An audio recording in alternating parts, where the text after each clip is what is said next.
Bienvenidos a la resolución del examen de física correspondiente a la unidad número 6 para la gente de Medicina.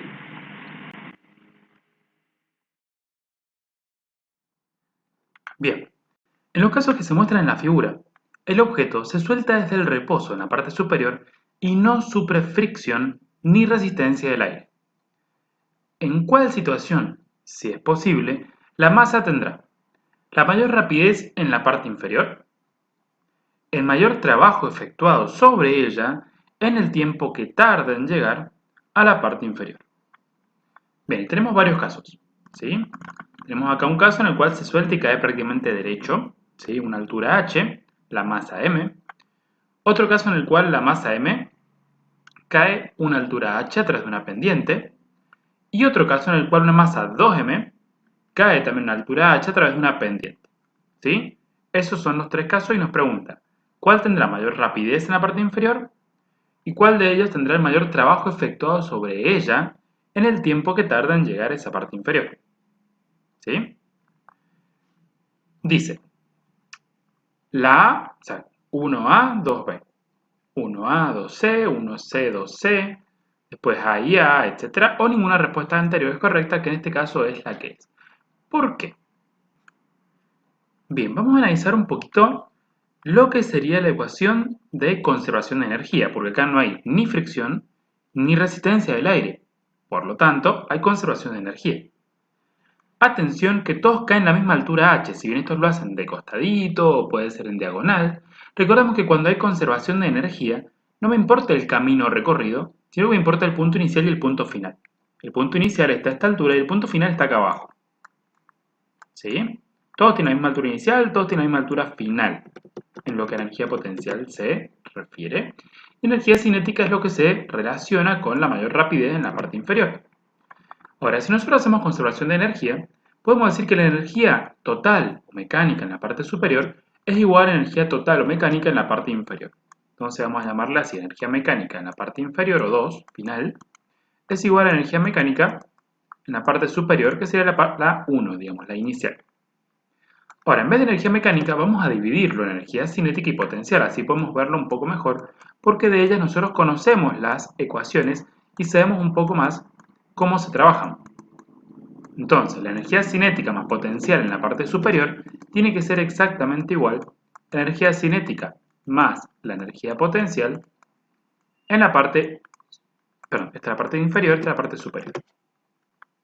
Ahora, vamos a poner acá punto 1 y punto 2, así no me equivoco después cuando estamos hablando.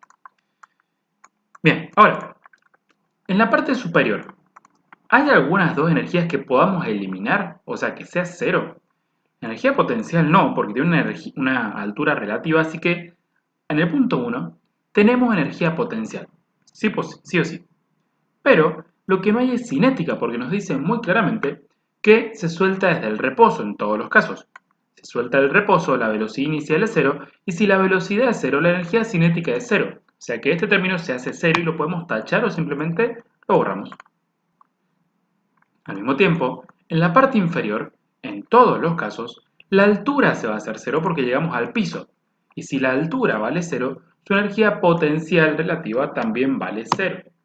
Por lo tanto, nos queda que la energía cinética final es igual a la potencia inicial, lo cual tiene mucho sentido. Toda la energía potencial se ha convertido en energía cinética. Ahora, la energía cinética es un medio de la masa del cuerpo por la velocidad que alcanza elevado al cuadrado. Esto en el punto 2. La energía potencial es un medio por la masa del cuerpo por la... Perdón, energía potencial es la masa del cuerpo por la gravedad por la altura inicial del cuerpo.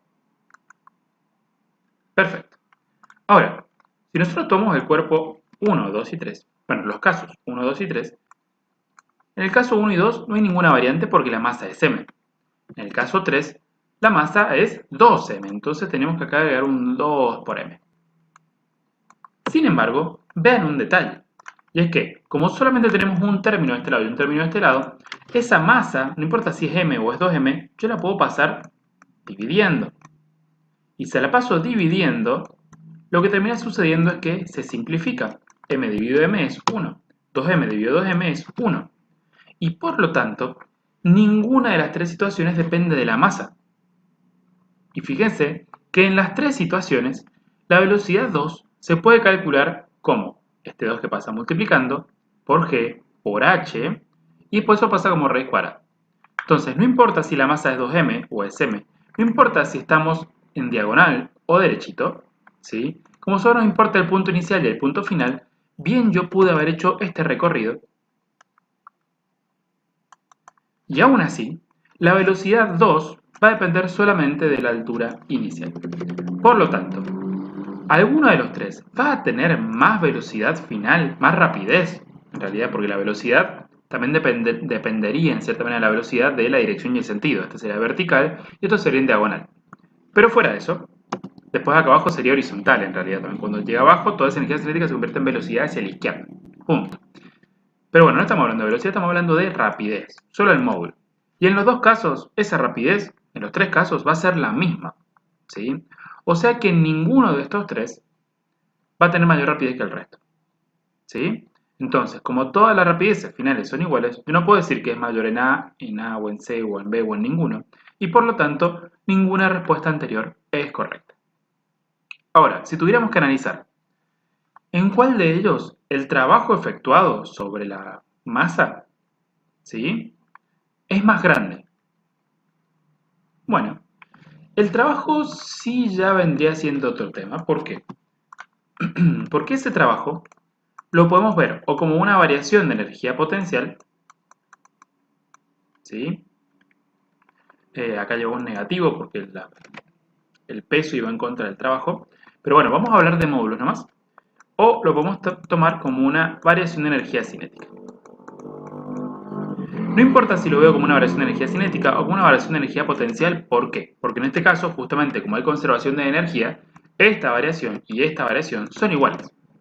Sin embargo, si yo digo que el trabajo es la variación de energía potencial, tengo que decir que el trabajo es igual a la masa del cuerpo por la gravedad por la variación de altura.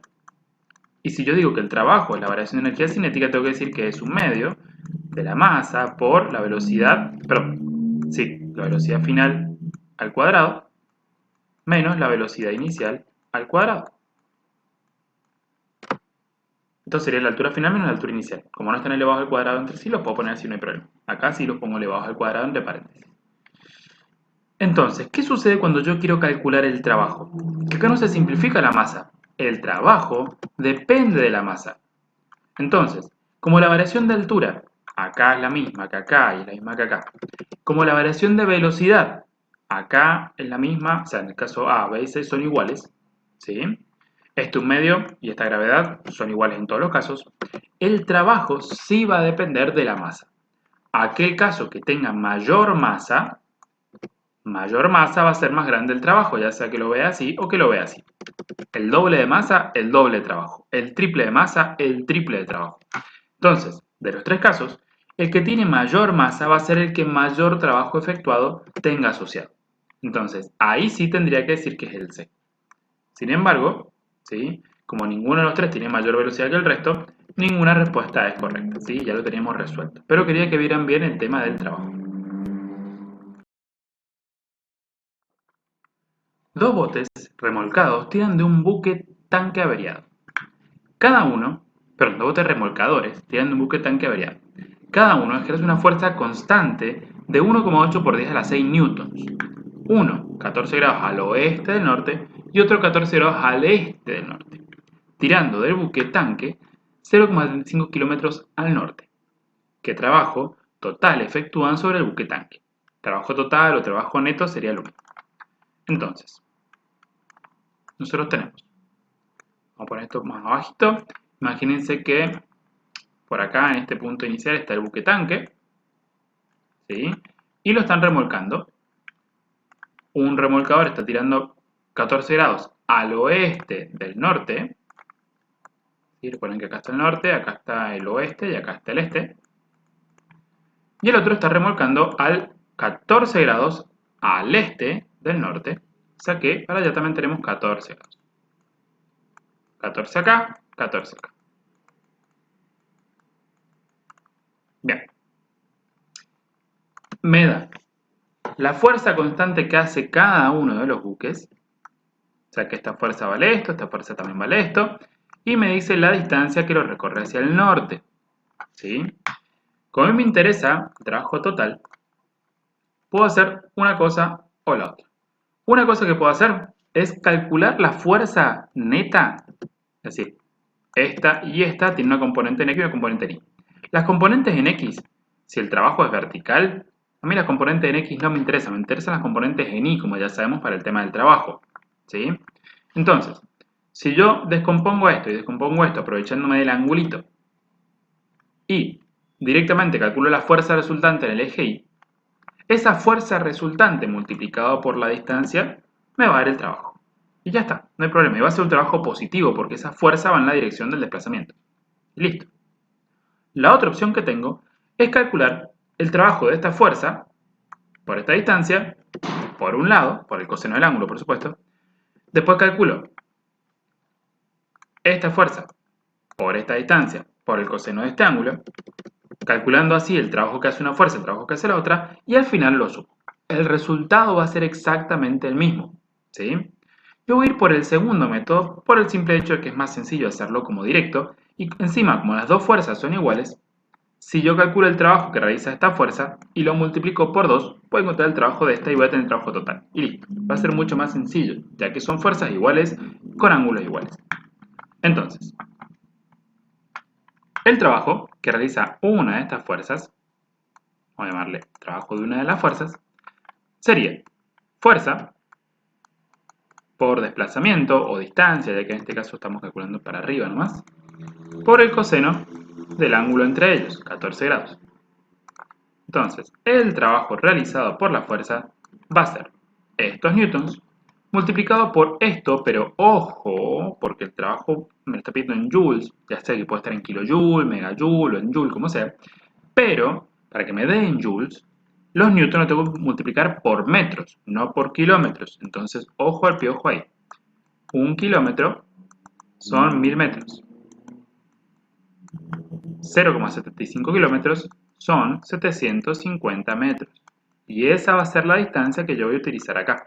Ojo con ponerme ahí en kilómetros, ¿sí? Porque newton por kilómetro no me da nada. Va, me daría kilojoules de forma directa, pero es mejor hacerlo así, para estar acostumbrados a una unidad. Por coseno del ángulo, 14 grados. Y este es el trabajo que hace una de las fuerzas. De nuevo, como las fuerzas y los ángulos son iguales, si yo quiero el trabajo neto, o trabajo total, me bastaría con agarrar este trabajo que tengo acá, calcularlo y multiplicarlo por 2. Si hacemos esta cuenta y la multiplicamos por 2, vamos a encontrar que el trabajo neto nos da 2620, 1, 2, 3, 4, 5, 6. Un montón de ceros. Por supuesto, joules. ¿Y esto cómo lo podemos leer? Bueno, esto hay que compararlo con las posibles respuestas que tenemos arriba. Entonces me vengo para acá y me fijo. Fíjense que estas tres no están en notación científica, nada, simplemente le ha cambiado la cantidad de ceros. Pero a ver, que empiecen con 2,6 o que empiecen con 262, no tenemos muchas. Por ejemplo, esta no es y esta tampoco. Son estas tres. Esta que está acá no creo porque por 10 a la 3 sería 2. ¿Sí? 262. Y la coma que estaba acá la ha corrido 3 veces. O sea que sería una corrida, 2 corridas, 3 corridas. Sería, esto son 2620 joules. Y esto tiene muchos más ceros que eso. Entonces, esa tampoco es. Y eso nos llega con dos posibilidades. ¿Sí? O es 262 con 3 ceros, porque el kilo es multiplicado por 1000. Y esto yo estoy viendo que no es 262 con 3 ceros, tiene bastantes más. O es esta opción. Esta opción es 2620 mega, es decir, por 10 a la 6, o acompañado de 6 ceros, que es justamente lo que tengo acá, joules. Entonces, de esa manera podemos desarmar un poquito esto, compararlo con otra respuesta y decir que esa respuesta es la correcta. 2620 por 10 a la 6 joules o 2620 con 6 ceritos más joules.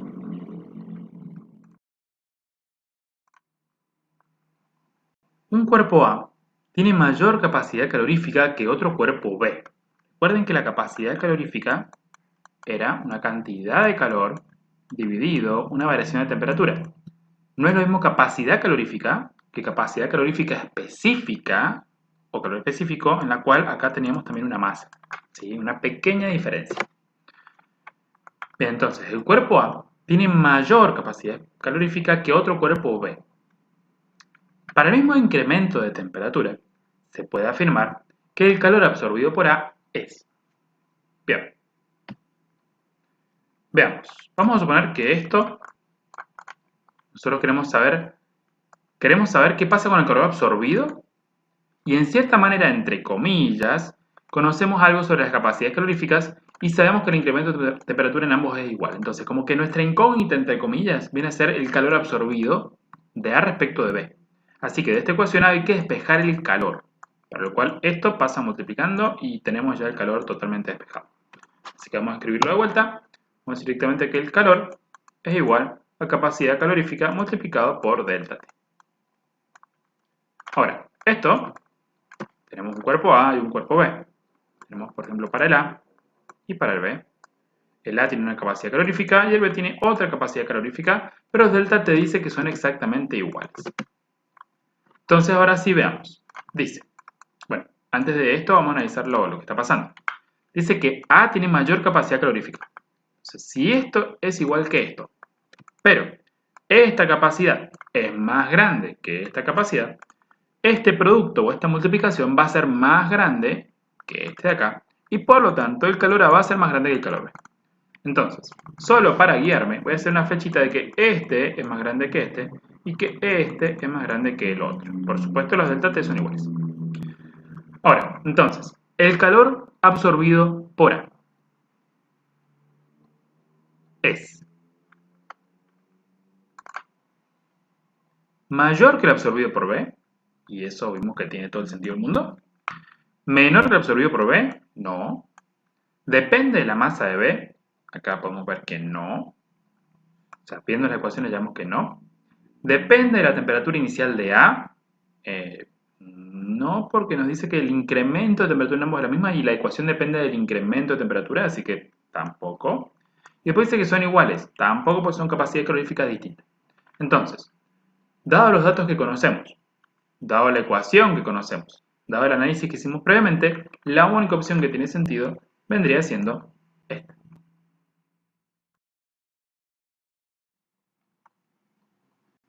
Se tiene una determinada cantidad de agua en estado sólido a 0 grados centígrados, la cual se derrite. Luego, se le agregan 100 gramos de agua líquida a 20 grados y después de dejar reposar unos minutos, la mezcla llega a 5 grados. ¿Cuánto calor se utilizó para derretir el agua inicial? Sería el agua que se derritió en el primer pasito. Me dice que el calor específico es 1 caloría a gramo grado centígrado y me dice que el calor latente de fusión utilizado para derretir el hielo o el agua sólida es de 80 calorías gramo.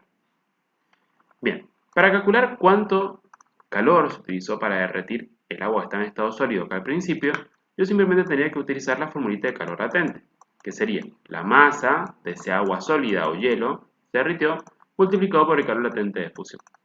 Calor latente de fusión no tengo, me estaría faltando cuánta masa teníamos acá al principio, pero que no me lo dice. ¿Y cómo puedo llegar a encontrar esa masa? Bueno, debería utilizar lo que me dice después. ¿Sí? El segundo dato, de alguna manera me tiene que ayudar a encontrar cuánta masa tenía al principio. Entonces estoy juntando dos cosas. Porque estoy juntando esa masa de hielo que tenía, ¿sí? Que ya se derritió, o sea que está ahora en estado líquido, pero es una masa que no conozco. Esta masa de hielo, que ahora está en estado líquido, porque ya se derritió, entonces tiene calor específico del agua, y que está a 0 grados centígrados. Yo sé que va a llegar a 5 grados en su equilibrio después de haberle agregado 100 gramos de agua, que como es agua tiene el mismo calor específico, que se encontraban a 20 grados centígrados y llegan a una temperatura de equilibrio de 5 grados centígrados. Entonces, esta segunda parte me la está dando porque de alguna manera yo puedo llegar a encontrar esta masa. Debido a que acá yo tengo un equilibrio térmico, yo tengo un intercambio de calor. ¿Por qué? Porque este agua que estaba a 20 grados y esta que estaba a 0 han intercambiado energía, ¿sí? Han intercambiado calor. Este agua perdió calor para que perdió energía, digamos, para que este se pueda calentar y la gane. Entonces, el calor que gana el hielo va a ser igual al calor que pierde el agua que yo agregué después. Ambos calores son sensibles porque no hubo cambio de estado acá, simplemente este se calentó y este se enfrió. Entonces sería masa de hielo multiplicado por el calor específico del agua, porque acá recordemos que ya está derretido una caloría, gramos grados centígrados, por este delta T. Delta T, en vez de poner temperatura final menos inicial, directamente puedo poner delta T, porque como yo conozco las dos, puedo calcularlo y después poner acá el resultado. 5 menos 0 serían 5 grados de delta T. Mientras acá 5 menos 20 tenemos un delta T de menos 15 grados. Disminuyó 15 grados su temperatura, mientras que acá es de más 5 grados centígrados el delta T. Bien, y esto es igual a menos el calor del agua, que sería la masa de agua multiplicado por el calor específico de agua por el delta T. Acá un detallito, como este calor específico y este son exactamente iguales, si quieren ponerlo, lo ponen en la ecuación, no hay problema, pero si yo lo paso dividiendo, se simplificarían y lo puedo sacar. Eso me va a ayudar a que sea un poquito más sencillo el cálculo. Entonces ahora, ¿qué quiero despejar? La masa de hielo. Este delta T lo voy a pasar dividiendo y con eso ya tendríamos la masa de hielo lista y despejada para ser calculada. Entonces, este negativo que es de la ecuación lo voy a dejar donde está. La masa de agua dijimos que eran 100 gramos porque es el agua que agregamos después. Delta T del agua es menos 15. Y debajo tengo el delta T del hielo que dijimos que eran más 5. Acá está la importancia de este negativo que está acá y que luego está acá y que luego está acá, que se lo hemos puesto nosotros, porque este negativo con ese negativo ahora se van a cancelar, digamos, menos por menos se convierte en más, y el resultado de este me da negativo. Si no me lo ponía este negativo, lo que hubiese pasado es que la masa de hielo me hubiese dado negativo y una masa negativa no tiene sentido, por eso a veces es importante ponerlo. Si me olvido, en este caso no hay tanto problema porque yo llegando a la masa negativa me doy cuenta que está mal y voy a ver por qué y es por ese negativo, simplemente. Es un detallito nada más. Bien, entonces, ¿cuánto era la masa de este hielo que se derritió al principio? 100 por 15 dividido 5 deberían ser 300 gramos.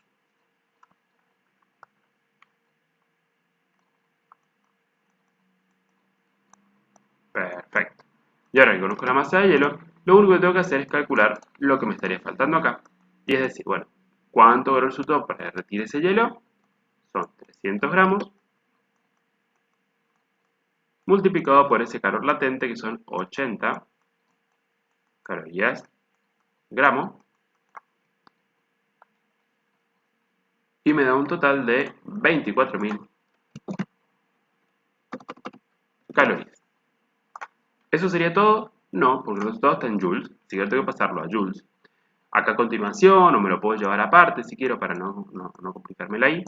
Lo que vamos a hacer es una regla de 3 o un factor unitario. Recuerden que si lo tengo un factor unitario, la caloría es del numerador, así que le tengo que poner acá en el denominador para que se simplifique. Arriba pongo el joule, que es lo que quiero que me quede, y acá ponen la equivalencia que más les guste. Algunos se acuerdan de que un joule es 0,24 calorías, otros se acuerdan de que una caloría son 4,186 joules. De las dos maneras llego al mismo resultado, puede variar un poquito más en función de los decimales que haya utilizado, pero el resultado va a ser similar de las dos maneras, así que no hay problema por eso.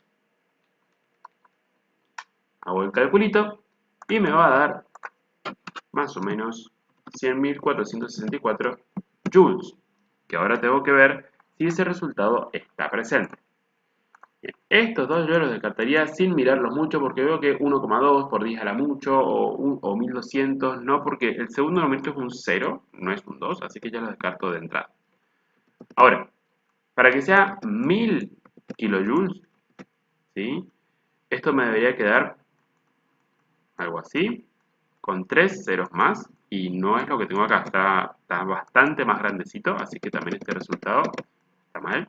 Y este 1 por 10 a la 5 sería un 1 seguido de 5 ceros, veamos, un 1 seguido de 1, 2, 3, 4, 5 ceros, está bastante cerquita, ¿sí? Y de hecho esto, si yo lo paso a notación científica, estos numeritos desaparecerían, porque me quedaría ese 1, 0, 0, recién acá vendría un 4 o un 5, ¿sí? 1,00 por 10 elevado a la cuánta. Y bueno, tengo que correr la coma desde acá. 1, 2, 3, 4, 5 veces. Entonces me queda 1,00 por 10 a la 5.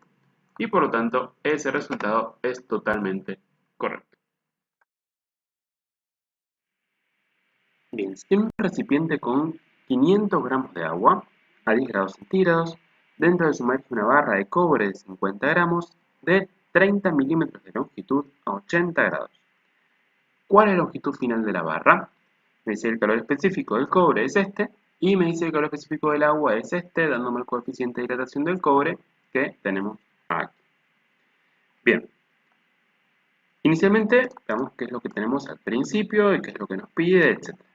Al parecer tenemos una cierta cantidad de agua, tenemos la masa, tenemos la temperatura inicial,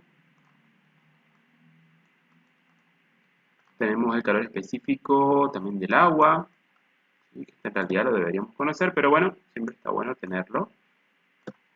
Tenemos el calor específico también del cobre, tenemos la masa de cobre, tenemos la longitud y la temperatura inicial del cobre. Y esto que es un coeficiente de dilatación del cobre que tiene que ver con esto un poquito. Bien, ahora, ¿qué es lo que nos pide? Longitud final. Nosotros sabemos que la longitud final, luego de una dilatación, es igual a la longitud inicial más longitud inicial por alfa por delta t. Al alfa lo tenemos. Longitud inicial lo tenemos, nos está faltando el delta t. ¿Cuál es el delta t del cobre? Bueno, estaba a 80 grados y ahora está a otra temperatura, es decir, una temperatura final o de equilibrio que alcanza por estar en contacto con agua. Y no es 10 grados centígrados, tenemos que averiguarlo. ¿Sí? Entonces, vamos a tener que encontrar la temperatura de equilibrio de este sistema, y después que tengamos la temperatura de equilibrio, si la temperatura final, podemos calcular el delta T y podemos incluirlo acá para poder calcular lo que nos está preguntando. Ahora, antes de arrancar eso, fíjense que la temperatura final va a estar entre 10 y 80 grados. Es decir, que el cobre se va a enfriar, va a perder calor, va a disminuir su temperatura, y si disminuye la temperatura, delta T va a ser negativo, esto va a ser negativo, y la longitud final va a ser más chiquita que la inicial, se va a contraer porque disminuye la temperatura. Entonces, si se contrae, la longitud final tiene que ser más chiquita que 30. ¿Para qué me sirve saber eso? Bueno, de cierta manera para controlar el resultado, y además, porque fíjense que, por ejemplo, esta y esta respuesta no pueden ser. Entonces, ya estoy eliminando algunas posibilidades. Ahora, como me quedan dos opciones, voy a tener que calcular cuál es la temperatura final. Para eso vamos al equilibrio térmico. El calor que va a ganar el agua va a ser igual al calor que va a perder el cobre. Va a perder el cobre, negativo ahí. Entonces, la masa de agua, ambos dos son calores sensibles, no hay ningún cambio de estado. La masa de agua por el calor específico del agua por delta T del agua, que sería la temperatura final, menos temperatura inicial del agua, tiene que ser igual a menos la masa de cobre por el calor específico del cobre, vamos a tratar de directo para acá, por temperatura final menos temperatura inicial del cobre.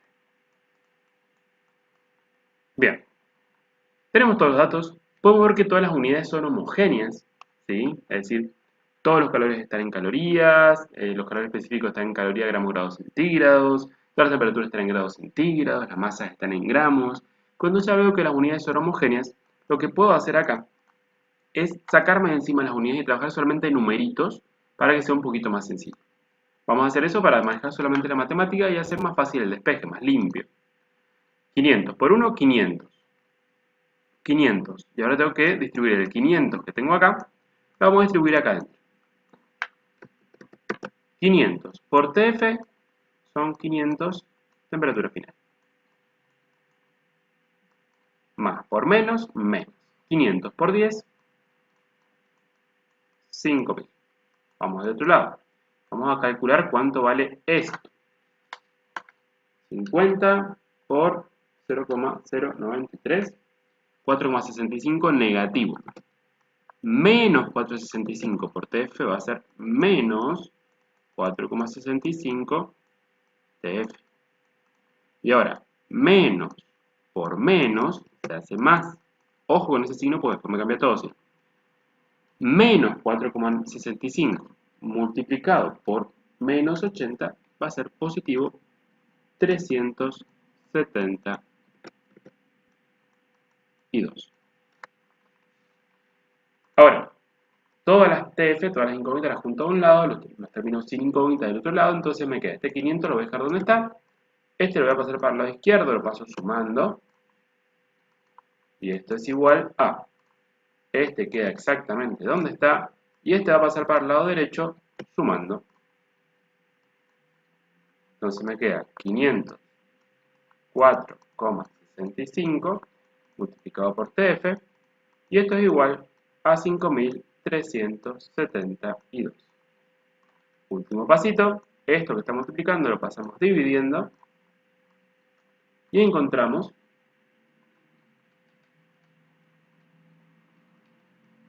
la temperatura final, que es 10,64.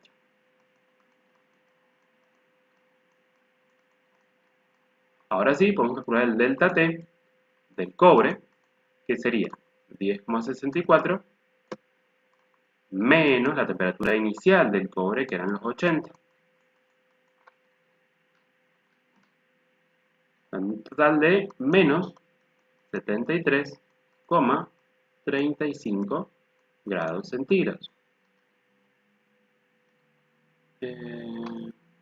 No, perdón. 10,64 menos 80, 69, negativo, menos 69,36. Ahora sí. Había puesto 84 acá, no sé por qué. Pero está bien. Ese era el delta T del pedacito de cobre. Y ahora sí, nos llevamos estos datos y vamos a poder calcular la longitud final. Podemos hacer la ecuación así, o a veces la ecuación esta suele aparecer también de esta manera. L0 multiplicado por 1 más alfa delta T. ¿Sí? Porque es como que este L0 se ha sacado factor común de acá, se lo saca, entonces me queda acá un 1 y acá el alfa y delta T. Las dos ecuaciones son exactamente las mismas, así que pueden usar la que más les guste. Cuando hay despejes o hay que de alguna manera sacarse esto de encima, a veces es mejor usarla así. Pero en casos como el que estamos resolviendo nosotros, a mí me gusta hacerla completa, porque así se ve mejor que a la longitud inicial le estamos sumando o restando la variación de longitud, porque fíjense que esta es la ecuación de delta L. ¿Sí? Entonces como un poquito más visual. Entonces vamos. 30 milímetros será la longitud inicial, más 30 milímetros. Fíjense que acá le puse el más, por más que yo sé que esto va a ser una contracción y me va a quedar negativo, pero igual el signo de la ecuación no lo puedo cambiar. El negativo va a venir acá del delta T. Acá le vamos a poner el alfa, y después lo multiplicamos por el delta T. Menos 69,36 grados centígrados, que el grado centígrado se va con este de acá y me queda todo en milímetros. Entonces, 30 más 30 por 14 por 10 a la menos 6 por menos 69,36. Esto me da un total de 29,97 milímetros. Fíjense que a pesar de que el delta es bastante grande, la variación es muy chiquita, 0,03 milímetros, ¿sí? Muy pequeño. Pero bueno, ya hemos encontrado la longitud final y hemos completado este ejercicio.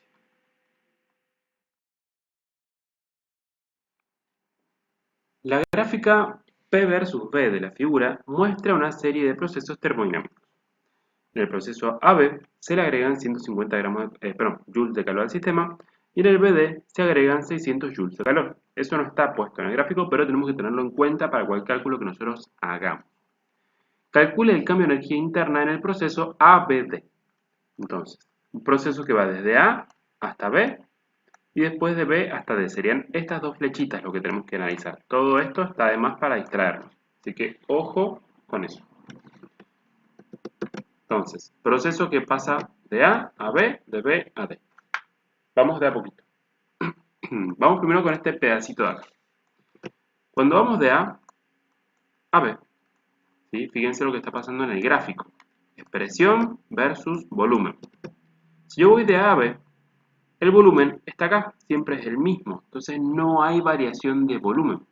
Y si no hay variación de volumen, no hay trabajo, porque el trabajo que nosotros estamos considerando es trabajo de expansión o de compresión. Si el volumen no varía, ¿sí?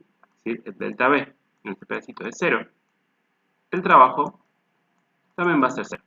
Pero sí me avisaron que en este pedacito le están dando calor. ¿Cuánto? 150 joules. O sea que sí hay calor. Ahora, como la variación de energía interna es igual calor más trabajo, y el trabajo vale 0, ¿sí? Me va a quedar que la variación de energía interna de este primer pedacito es igual al calor, 150 joules. Y con eso estamos listos. Después tenemos que ir a este pedacito de acá, BD. En este pedacito sí tenemos trabajo, porque fíjense que a esta presión, que es constante, estamos pasando desde un volumen, que lo leemos acá abajo, hasta otro volumen que lo que vemos acá abajo. Entonces hay una variación de volumen a presión constante. Entonces podemos calcular el trabajo como menos presión por delta V. Entonces el trabajo va a ser igual a menos la presión, 8 por 10 a la 4 pascales. Recuerden que el pascal internamente es newton sobre metro cuadrado. Lo voy a poner así para que vean el tema de las unidades. Multiplicado por la variación de volumen. Volumen final, 5 por 10 a la menos 3 metros cúbicos, menos volumen inicial, que es 2 por 10 a la menos 3 metros cúbicos. Nosotros sabemos que si usamos unidades del sistema internacional, como el pascal para la presión y los metros cúbicos para el volumen, esto me tiene que dar en joules, porque es trabajo. Y es totalmente correcto, porque fíjense que estamos multiplicando newton metro cuadrado multiplicado por metro cúbico. El metro cuadrado se va a cancelar con el cubo. Recuerden que esto al restarlo me va a quedar acá metros cúbicos. Entonces el metro cuadrado se va a cancelar con esto y me va a quedar newton por metro, que es el joule. Bien, entonces hacemos este calculito. Y fíjense que el trabajo les va a dar un total de menos 240 joules. ¿Está bien que sea negativo? Sí, porque fíjense que estamos aumentando el volumen. Y si estamos aumentando el volumen es un trabajo de expansión en el cual el cuerpo gasta de su propia energía para expandirse. Y por eso el trabajo es negativo. Pero me están preguntando el delta U. El delta U en este pedacito es calor más trabajo. Y en este pedacito el enunciado me avisó que acá en el BD se le están agregando o regalando 600 joules de calor. Entonces, tengo 600 joules positivos que me están llegando de afuera. A esto tengo que restarle los 240 y me queda un delta U de 360 joules. Ahora, como me pedía sobre el proceso completo, tengo que sumar el delta U, sería el total.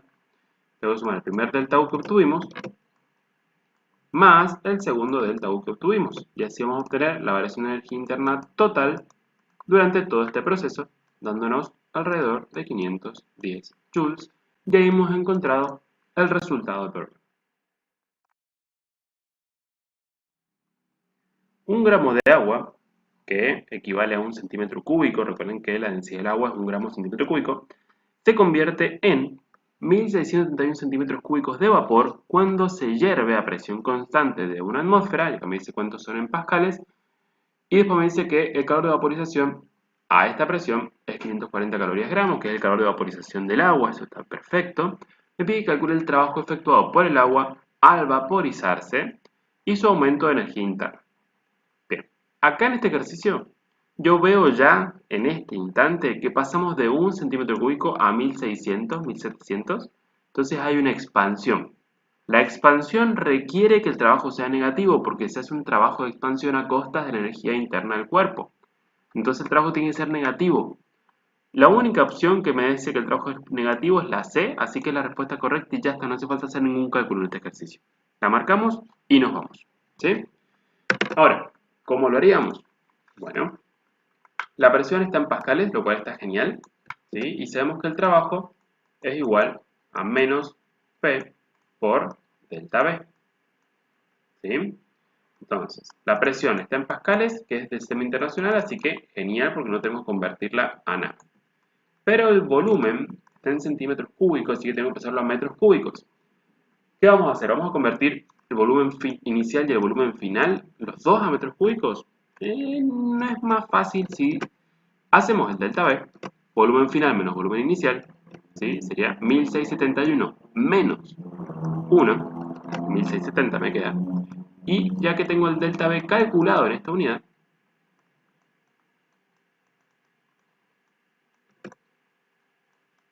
ahora este solo lo convierto a metros cúbicos. Entonces, en vez de pasar estos metros cúbicos y estos metros cúbicos, mejor hago primero el delta B y es un solo valor el que tengo que convertir. Me ahorro un poquito de tiempo, un poquito de espacio, etc. Bien, de centímetro cúbico a metro cúbico capaz que no me acuerdo, pero yo sé que si quiero pasar de centímetros a metros, sé que en un metro hay 100 centímetros. Y ahora, si a este lo elevo al cubo y a este también lo elevo al cubo, ¿sí? Para que siga estando la equivalencia, el centímetro cúbico que me queda acá se va a cancelar con este y me va a quedar en metros cúbicos, así que vamos a estar bien. Vamos a ver cuánto da. 1670 dividido 100 elevado al cubo me da 1,67 por 10 a la menos 3 metros cúbicos. Y esto ya era la variación de volumen, así que lo puedo poner acá. Y ya tenemos el trabajo calculado.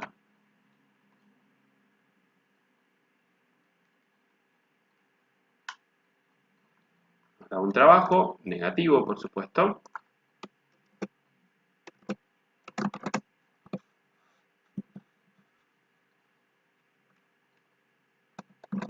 de 169,17, vamos a redondear a 169, total, no pasa nada, joules. ¿Y cuánto calor hay puesto en juego acá? Bueno, el trabajo ya está, con eso ya tenemos la respuesta. Ahora, si quiero el delta U, necesito calor más trabajo. Entonces, ¿cuánto calor hay puesto en juego? Bueno, el calor va a ser positivo, porque fíjense que estamos evaporando agua, o sea que está recibiendo calor a temperatura constante para hacer el cambio de estado. ¿Cuánto calor? Bueno, dijimos que eran 540 calorías por gramo. Si esto lo multiplicamos por la masa, que es 1 gramo, nos va a dar la cantidad de calor. Es calor latente, por eso es L por M. 540 calorías gramo multiplicado por 1 gramo, que es la masa que poseemos, nos da por supuesto 540. No hace falta ni el calcularlo capaz. Pero lo que sí es importante es esto, ahora pasarlo a joules. Entonces, ponemos el joule acá arriba, ponemos la caloría acá abajo y podemos usar la equivalencia que más quiero. 4,186 joules son una caloría o una caloría, perdón, una caloría es 4,186 joules o un joule 0,24 calorías. Realmente la que mejor les guste, la diferencia es muy pequeña, así que no hay problema. Y esto nos da 540 multiplicado por 4,186, da un total de 2260 joules. Ahora el delta U va a ser estos 2260 joules menos 169 joules del trabajo, dándonos un total de 2091 joules aproximadamente, que es la respuesta que me indica acá.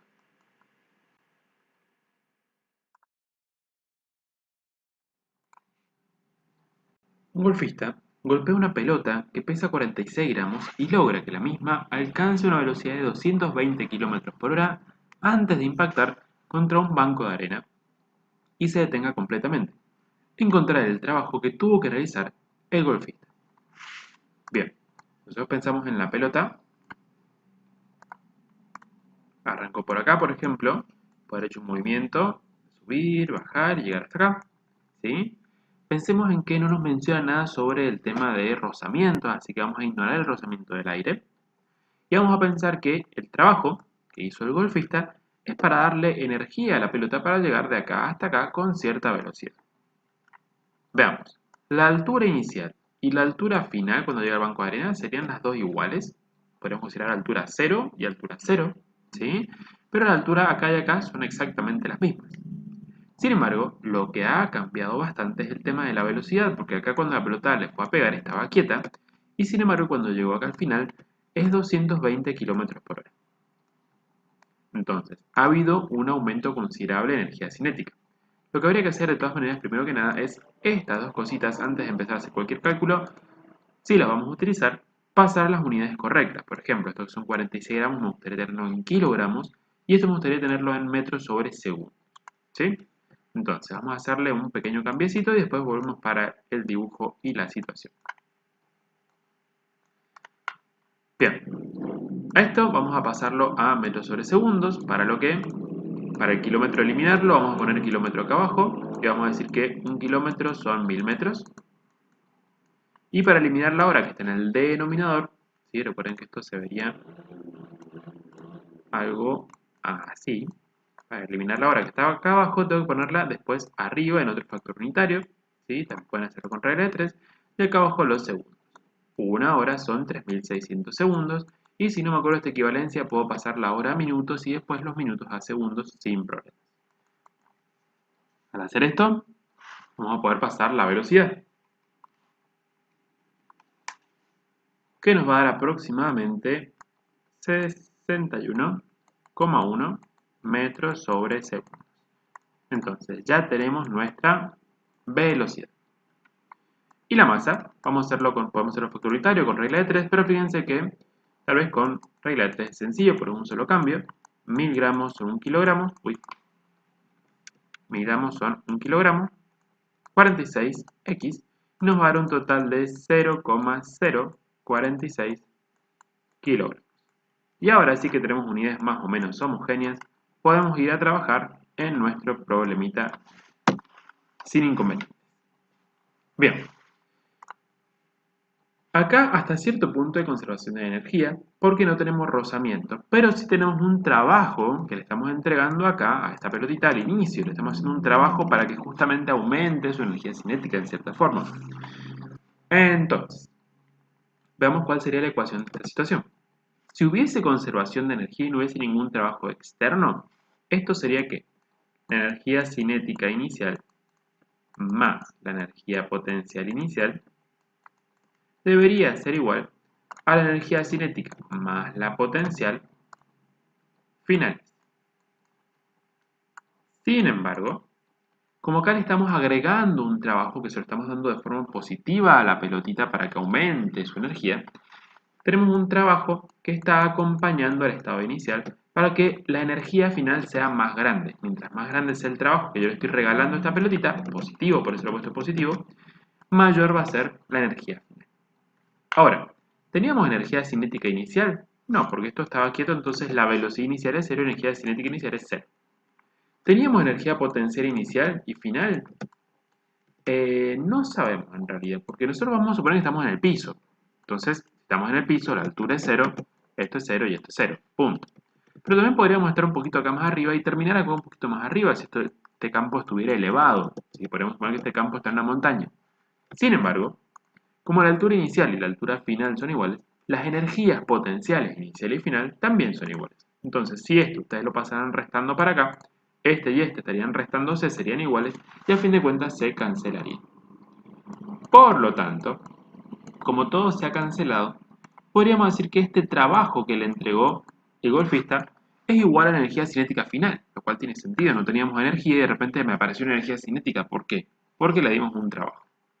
Entonces, simplemente ese trabajo lo puedo calcular como se calcularía la energía cinética final, que sería 1/2 por la masa del objeto por la velocidad final elevada al cuadrado. Al hacer este cálculo, obtenemos la energía que sería 1/2 por 0,046 por 61,1 elevado al cuadrado. Al hacerlo, esto les va a dar muy cerquita de 85,86 joules, por supuesto, por la unidad del sistema internacional. Y fíjense que de las posibles respuestas está muy cerquita del 86. Si esto se redondea sería 0,9 y 85,9 es casi 86. Así que vamos a seleccionar esta como opción correcta.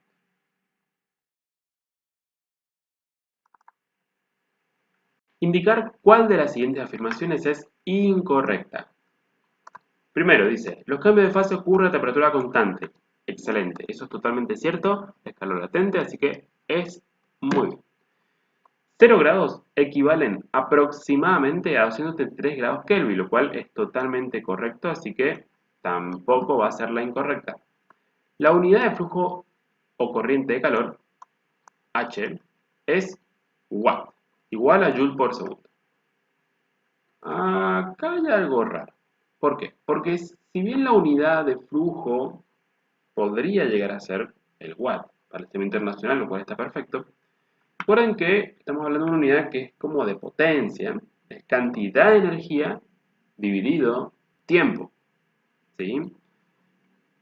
Es el watt, perfecto, joule sobre segundo, perfecto, pero es sobre segundo, no multiplicado por segundo. Y por lo tanto, esta respuesta no es correcta por lo que dice acá adentro, básicamente. ¿Sí? Hasta acá veníamos bien, hasta el watt, hasta el vatio estaríamos bien, pero acá adentro, porque es una multiplicación de una división, está mal. ¿Sí? Así que esta será la incorrecta. Luego dice que el intercambio de calor entre dos sistemas depende de la masa de los mismos y está totalmente correcto porque a mayor masa, mayor cantidad de calor va a fluir hacia adentro o hacia afuera del sistema, así que eso es totalmente correcto. Tanto el calor sensible como el latente dependen de la masa, entonces está bien. Y ya tenemos la incorrecta. En el siguiente gráfico se muestra la relación entre la temperatura y el calor absorbido por una sustancia cualquiera. Parece ser agua de todas maneras porque el punto de ebullición justo es 100 y el de fusión justo es 0, pero dice cualquiera. Indique la cantidad de calor latente, ojo con eso, que debió recibir dicha sustancia para elevar su temperatura desde 0 en fase líquida, o sea, desde acá, cuando ya es todo líquido, hasta acá, que es 100 grados en la misma fase. ¿Sí? Veamos, ¿qué está pasando acá? Bien, acá tenemos un punto de fusión, por lo tanto, esto que tenemos por debajo del punto de fusión es fase sólida, que también me corrió el cartelito, pero esto que está acá sería la fase sólida. ¿Sí? Entonces, acá tenemos una elevación de temperatura y cuando elevamos temperatura tenemos calor sensible. Luego, acá pasamos de fase sólida a fase líquida a temperatura constante, o sea que acá tenemos un calor latente. Luego, a partir de acá hasta acá, en estado líquido, elevamos temperatura y tenemos nuevamente calor sensible. ¿Cuánto calor sensible recibimos? Bueno, de 14 a 30 pueden hacer la diferencia, son 16 kilocalorías. Ese es el calor sensible que recibimos para pasar de 0 a 100 grados centígrados, porque es un calor de aumento de temperatura. Luego que hay calor latente de cambio de estado, y luego que hay calor sensible nuevamente para elevar la temperatura de la fase gaseosa. Sin embargo, a pesar de que esta respuesta está acá, no nos pregunta cuánto calor sensible o cuánto calor necesitamos para elevar la temperatura de 0 a 100. Nos pregunta específicamente por una cantidad de calor latente necesario para elevar temperatura. Y en esta sección de elevación de temperatura, justamente solamente, si ya estamos en fase líquida, me está preguntando desde este punto hasta este punto. En esa etapa hay calor sensible nada más, no hay nada de calor latente, y por eso la respuesta correcta es C. Es una pregunta más teórica que práctica, un poquito capciosa, pero es para estar atentos y recordar bien la diferencia entre lo que es un calor sensible, que sirve para elevar temperatura o disminuir temperatura, es decir, para variarla, siempre en la misma fase, y el calor latente, que sirve para generar cambios de estado.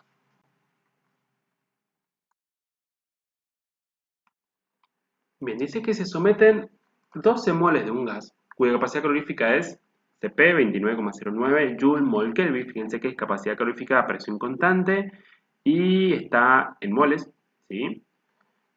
A un proceso isobárico a presión constante, donde su volumen pasa de ser 0,92 decímetros cúbicos a 0,68 litros.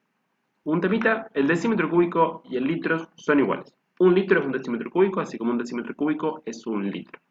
La equivalencia para después convertirlo vendría siendo que un metro cúbico son 1000 litros, o bien un metro cúbico son 1000 decímetros cúbicos. Bien. Además, se detecta que la temperatura de dicho gas se incrementa en 20 grados. Tenemos un delta T de 20 grados.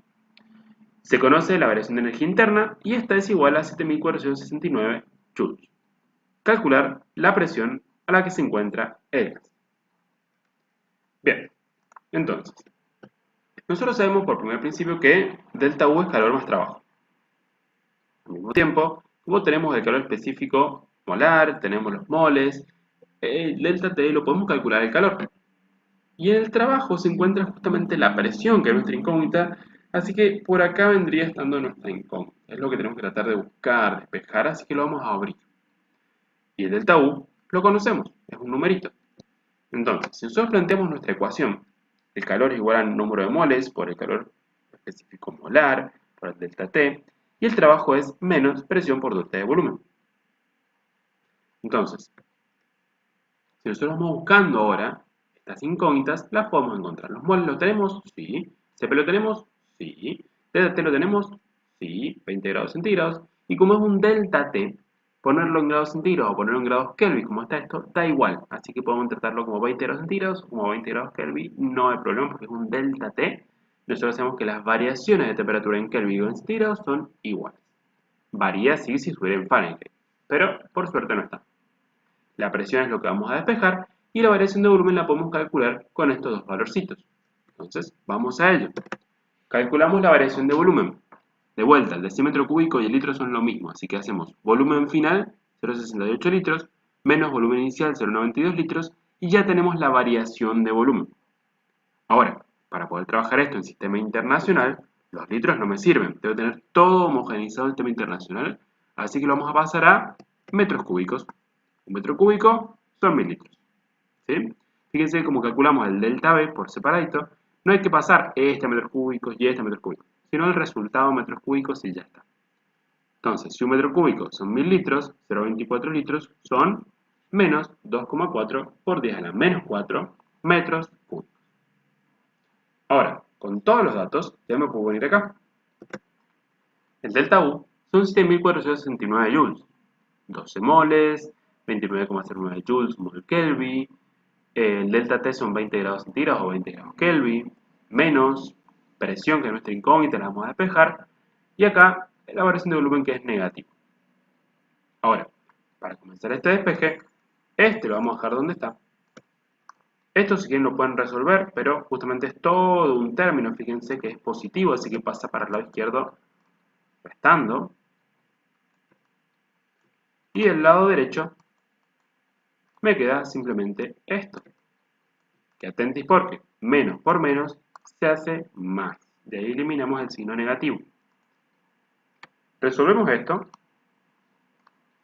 7469 menos 12 por 29,09 por 20. Y nos da un total de 487,4. Esto estaría en joules. Finalmente, lo que tendría que hacer es este valorcito que está acá, multiplicando a la presión, lo pasaría dividiendo hacia el lado izquierdo. Entonces me queda que esto es igual a la presión.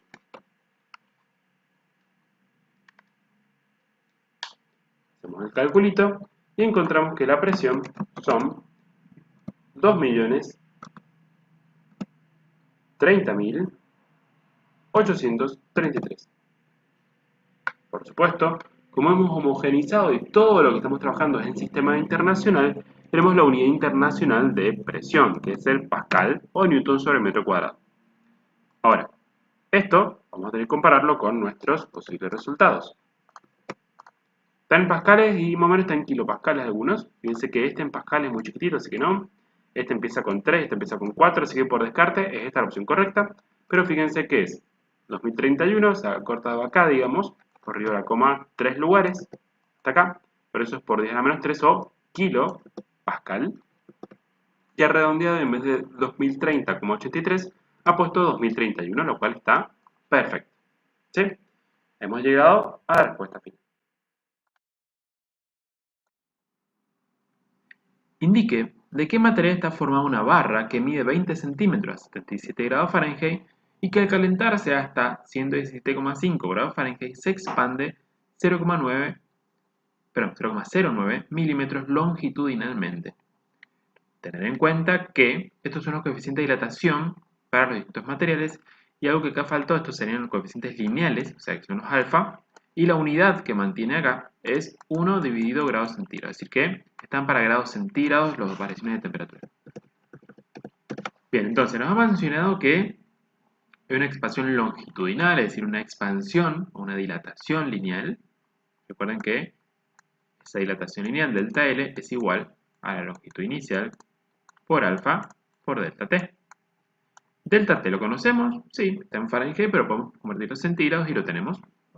Longitud inicial lo tenemos, sí. Delta L también lo conocemos, lo que están en estas unidades, ahora tenemos que homogeneizar. Y con eso en mente podemos llegar a encontrar el alfa. Acá hay dos opciones. Una opción es que ustedes vayan probando uno por uno de estos con la longitud inicial del delta T hasta que una de todas las opciones les dé 0,09 milímetros. La otra opción, que yo creo que es un poquito más adecuada por un tema de tiempos, es que directamente ustedes, con los datos que tienen, calculen alfa y luego, cuando tengan el alfa en mano, directamente lo comparan con las posibles opciones. Se van a ir lo comparan con el zinc, lo comparan con el latón, lo comparan con el plomo, con el tungsteno, hasta ver cuál les da más parecido, más cercano. Ahora, para preparar un poquito el panorama, primero tenemos que tener homogéneas las unidades, así que primero vamos a convertir las temperaturas. Temperatura inicial eran 77 grados Fahrenheit, pero yo lo quiero en grados centígrados.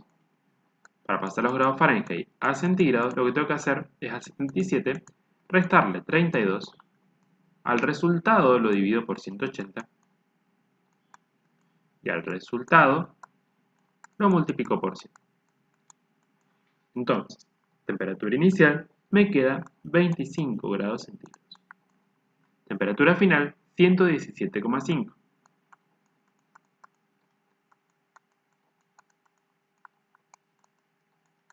Si le resto 32, lo divido por 180. Recuerden las ecuaciones para pasar de una temperatura a la otra. Y el resultado lo multiplico por 100, me va a dar 47,5 grados centígrados. Ahora, si hago temperatura final menos temperatura inicial, voy a poder obtener directamente la variación de temperatura para ya poderlas usar en la ecuación. 47,5 menos 25 me da un total de 22,5 grados centígrados. Luego, estos milímetros los voy a pasar a centímetros para tener homogéneas las unidades. Entonces, 0,09 milímetros. Si se acuerdan cómo pasar de milímetro a centímetro directo, buenísimo, pero si no pueden pasar a metros y después a centímetros. Por ejemplo, si el milímetro lo quiero eliminar, lo pongo abajo. Yo puedo decir que, por ejemplo, un metro son 1000 milímetros. Luego el metro lo quiero eliminar. Y puedo decir que un metro son 100 centímetros. Y de esa manera, sin saber la equivalencia directa entre milímetro y centímetro, he convertido los milímetros en centímetros. Los metros se van, milímetros se van, y me queda 0,009 milímetros. Perdón, centímetros.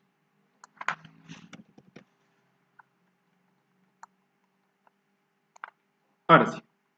Entonces ahora, de esta ecuación, vamos a despejar el alfa, para lo cual el L0 pasa dividiendo, el delta T pasa dividiendo, me queda que alfa es igual a la variación de longitud que hemos sufrido dividido longitud inicial por delta T.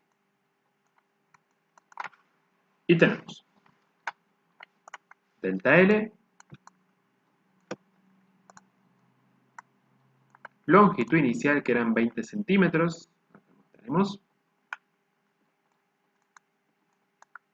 Fíjense cómo las unidades de longitud se eliminan y me queda el delta T que es 22,5. Al calcularlo, esto me queda aproximadamente 20 por 10 a la menos 6, 1 dividido grado centígrado, que es la unidad del coeficiente de expansión lineal. O de los coeficientes de expansión en general tienen siempre esta unidad. Entonces, como ya tenemos un valor, básicamente tenemos que ir a compararlo con los que ya conocemos. Recuerden que es 20 por 10 a la menos 6. Venimos acá, lo calculamos, lo controlamos y vemos que es el del latón. Marcamos la respuesta correcta y hemos completado este ejercicio. Un ascensor tiene una masa de 1000 kilogramos y transporta una carga media de 800 kilogramos fuerza. Sabiendo que actúa a una fuerza de fricción constante de 4000 newtons, ¿cuál debe ser la potencia entregada por el motor para que suba con una rapidez constante de 10,8 km por hora?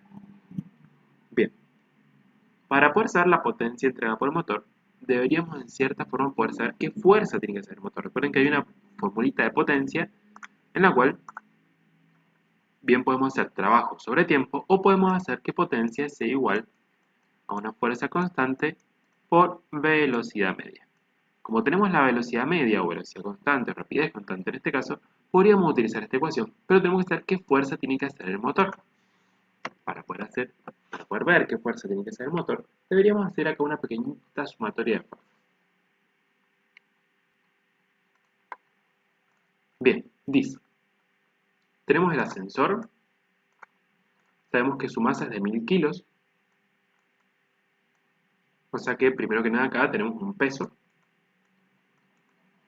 que va a ser de 1000 kilos, que es la masa, por la gravedad, que son los 9,8 metros sobre segundos al cuadrado. Eso nos da 9800 newtons. Después tenemos también la carga que lleva acá el ascensor, que también iría para abajo, sería otro peso extra, vamos a llamarle C de carga, que dice que son 800 kilo fuerza. Como 1 kilo fuerza son 9,8 newtons, 800 kilo fuerza multiplicado por 9,8 serían 7840 newtons. Al mismo tiempo, este ascensor se quiere mover para arriba con la fuerza que hace el motor, ¿sí? Pero recibe en contra de ese querido movimiento una fricción constante, o sea, una fuerza de fricción en contra, fuerza de rozamiento, de 4000 newtons. Ahora, como queremos que este ascensor suba con rapidez constante, no tiene que haber aceleración. Por lo tanto, la fuerza resultante en el eje Y tiene que ser 0 para que, al no haber resultante, no haya aceleración. ¿Cómo? La resultante del eje Y tiene que ser 0, entonces la sumatoria de fuerza en el eje Y tiene que ser 0. Por lo tanto, M menos C menos P menos la fuerza de rozamiento tiene que darme 0. Y si estas tres fuerzas ustedes las pasan sumando, podrían decir que la fuerza que hace el motor es igual a 0 más la fuerza de la carga más la fuerza del peso del ascensor más la fuerza de rozamiento. Entonces, la fuerza que tiene que hacer el motor va a ser igual a 9800 newtons más 7840 más 4000, dando una fuerza total que tiene que hacer el motor de 21.640 newtons. Y esa es la fuerza total que tiene que hacer el motor. Ahora, esta fuerza que le llamamos M, pero es una fuerza, si la multiplicamos por la velocidad, podríamos encontrar lo que sería la potencia. Pero tengan en cuenta que esto tiene que estar en las unidades correctas. Si está en kilómetros por hora, yo debería pasarlas al sistema internacional. Es decir, esto está en kilómetros por hora, lo quiero en metros sobre segundo. Así que voy a decir que 1000 metros son 1 kilómetro. Voy a decir que 1 hora son 3600 segundos. Voy a convertir ese 10,8, me da 3 justito en metros sobre segundos. Entonces, ahora sí, la potencia que queremos calcular nosotros va a ser igual a 21.640 newtons multiplicado por la rapidez media. Fíjense que newton por metro es joules, ¿sí? Y joules dividido segundo es watt. Entonces, 21.640 multiplicado por 3 me da un total de 64.920 watts. Ahora, ¿está esto entre las posibles respuestas? Vamos a verlo. Estas son nuestras respuestas. Las primeras están en HP y las otras están en C, o sea que hay que convertirlo, sí o sí. Pero ojo porque hay una respuesta que me dice que A y C son correctas. ¿Qué pasa si las dos son correctas? Entonces, por las dudas voy a tener que pasar esto a HP y pasarlo también a CB. Entonces vamos a hacer dos calculitos. Vamos a poner esto acá, vamos a poner esto acá, y vamos a hacer dos factores unitarios o dos reglitas de 3. Primero vamos a pasarlo a HP y luego a CB, que son valores muy parecidos. Recuerden que un HP son 746 watts y un CB son 735 watts. Si hacemos estos calculitos, nos da aproximadamente 87 HP y nos da aproximadamente 88,3 CB. Entonces, si comparamos, esta respuesta está bien, esta está bien y por lo tanto A y C son correctas.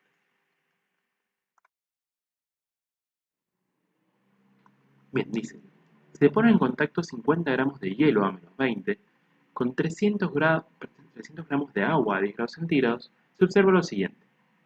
Nos da de datos el calor específico del hielo, el calor latente de fusión para el hielo o el agua para que se congele, y el calor específico del agua.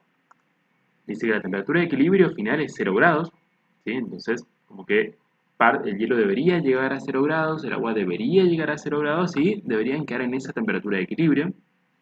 Luego dice que la masa de hielo que aún queda sin derretir, es decir, llegando el hielo a 0 grados, quedándose ahí a 0 grados y derritiéndose de a poquito, es de 31,25. Después dice que la masa de agua en estado líquido en equilibrio es 331,25, es decir, queda agua, pero parte del agua, perdón, claro, el agua eran 300 gramos, y parte del hielo en realidad ha pasado a ser agua, ¿sí? Dice que en equilibrio entonces hay más agua líquida, ¿sí?, que la que había al principio, entonces el hielo se ha derretido un poquito. Después dice que todo el calor se usó para aumentar la temperatura del hielo. Es decir, no se ha derretido nada de hielo. Todo el calor presente en el agua, por supuesto, que es la que tiene mayor temperatura. O sea, no calor presente, sino que la energía transferida del agua, que es el cuerpo caliente al cuerpo frío, se usó todo para levantar la temperatura del hielo. No se derritió ni un poquitito de hielo. Y ahí están las opciones. Ninguna es verdadera, todas es verdadera, la 1 y la 3, la 1 y la 2, la 1 y la 4, etc. Y hay que analizar estas opciones.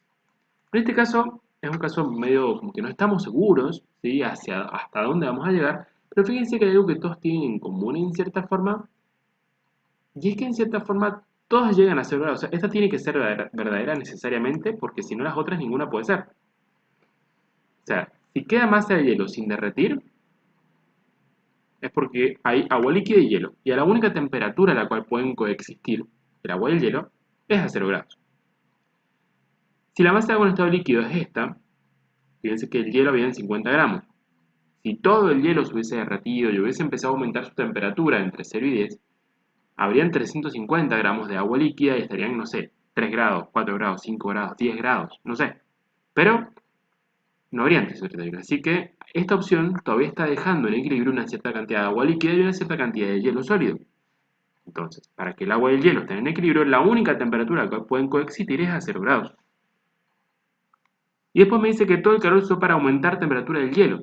Es decir que la temperatura del hielo pasó de menos 20 a posiblemente 0. Esta podría llegar a descartar la primera, pues eso para levantar la temperatura del hielo quiere decir como que alcanzó hasta cierta temperatura, de menos 20 a menos 10, de menos 20 a menos 1, menos 20 a 0, pero no se alcanzó a derretir. Entonces, esta es la que podría llegar a pelearnos un poquito, pero las otras dos me dicen, che, la 1 tiene que ser verdadera.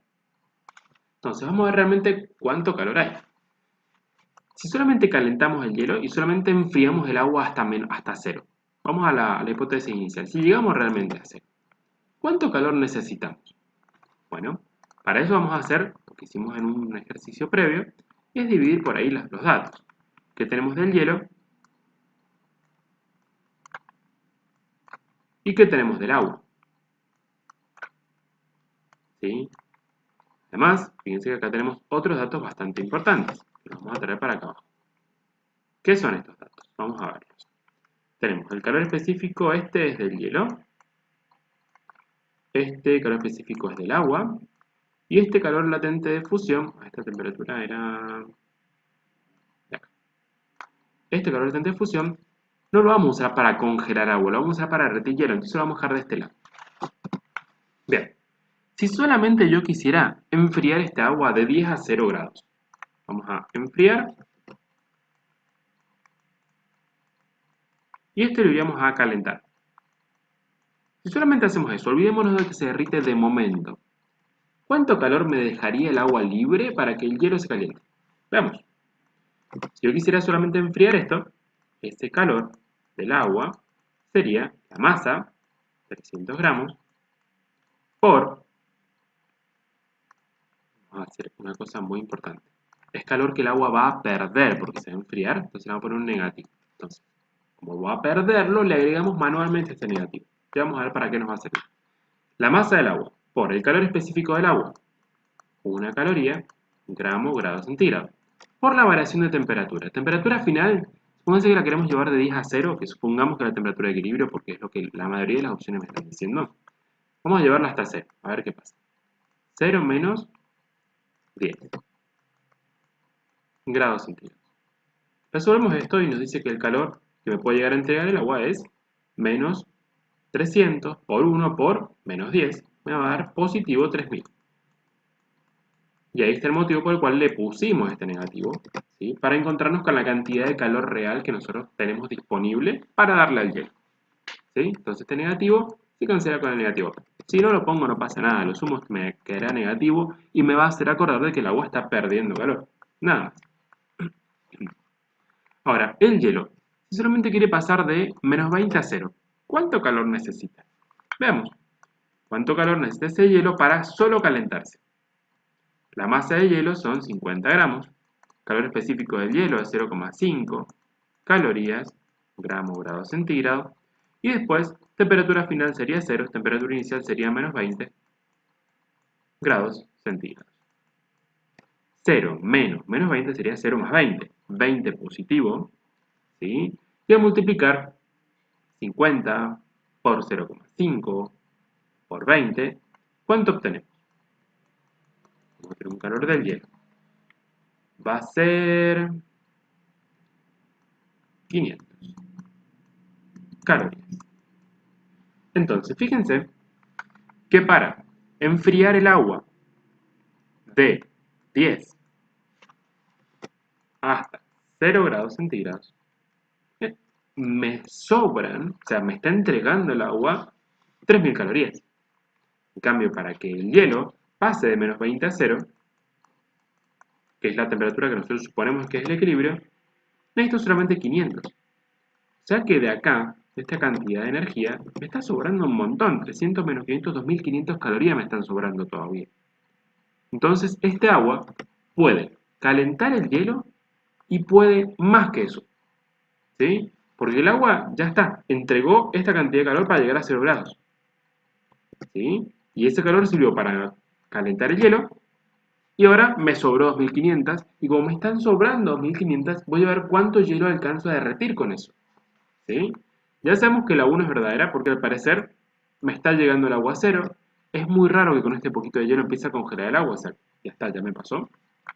Entonces vamos a ver qué es lo que logramos hacer con el hielo. ¿Logramos derretirlo todo y queda ahí? ¿Logramos derretirlo todo y aumenta más la temperatura? ¿Logramos derretir solamente una parte del hielo? Bueno, ahora tenemos que analizar en qué situación estamos. Porque si logramos derretir los 50 gramos de hielo y todavía me está sobrando esto, quiere decir que el agua tenía mucha energía y el agua va a alcanzar a calentar el hielo, derretir el hielo y elevar un poco su temperatura, entonces esta no sería su temperatura de equilibrio y ya tenemos que meternos un poco más fino. Pero, vamos a ver qué pasa. Supongamos que el agua llegó a 0 grados, el hielo llegó a 0 grados. ¿Sí? Entonces, el agua dio sus 3000 calorías, 500 las usó para calentar el hielo, me sobran aún calor restante, 2500 calorías. Supongamos que este es el caso, nos están quedando 2500 calorías. ¿Cuánto hielo puedo derretir yo con eso? Bueno, como quiero derretir hielo, es un calor latente. ¿Sí? Entonces, el calor latente para derretir hielo sería la masa de hielo que yo quiero derretir multiplicado por el calor latente de fusión del hielo. Como el calor que yo tengo disponible son 2500 calorías, vamos a analizar cuánta masa de hielo alcanzo a derretir, sabiendo que el calor latente es 80 calorías por gramo. Lo único que tengo que hacer es pasar esto dividiendo, y ahora sí vamos a saber qué es lo que realmente está pasando. 2500 dividido 80, fíjense que me da 31,25.